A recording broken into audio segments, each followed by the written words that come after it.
കോട്ടയം പാല രാമപുരത്ത് വാഹനാപകടം. അപകടത്തിൽ 7 പേർക്ക് പരിക്ക്. KSRTC ബസ്സും ലോറിയും കൂട്ടിയിടിച്ചാണ് അപകടമുണ്ടായത്. പരിക്കേറ്റവരെ ആശുപത്രിയിലേക്ക് മാറ്റി. ജോസി ബാബു വിവരങ്ങൾ നൽകും. ജോസി, എങ്ങനെയാണ് അപകടമുണ്ടായത്? പരിക്കേറ്റവരുടെ നില എങ്ങനെ?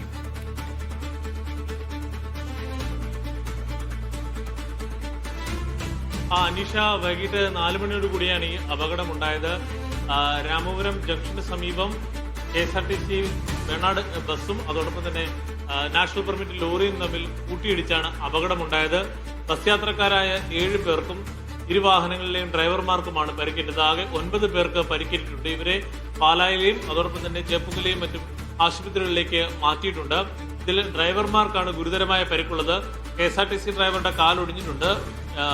നാഷണൽ പെർമിറ്റ് ലോറിയുടെ ഡ്രൈവർക്കും ഗുരുതരമായ പരിക്കുണ്ട്. മറ്റു യാത്രക്കാരുടെ പരിക്കുകൾ നിസ്സാര പരിക്കുകൾ മാത്രമാണ്. പക്ഷേ ഈ അപകടത്തെ തുടർന്ന് 1 മണിക്കൂറോളം നേരം ഈ തൊടുപുഴ രാമപുരം പാലാ റൂട്ടിൽ ഗതാഗതം തടസ്സപ്പെട്ടു. വാഹനം ഇപ്പോഴും പൂർണ്ണമായും റോഡിൽ നിന്നും നീക്കാൻ സാധിച്ചിട്ടില്ല. എന്തായാലും ഈ വാഹനങ്ങളുടെ അമിത വേഗതയാണ് അപകടത്തിന് കാരണമായെന്നുള്ള പ്രാഥമിക നിഗമനമാണ് പോലീസ് പങ്കുവെക്കുന്നത്. രാമപുരം പോലീസ് മേൽനടപടികൾ സ്വീകരിച്ചിട്ടുണ്ട്. അനീഷ്.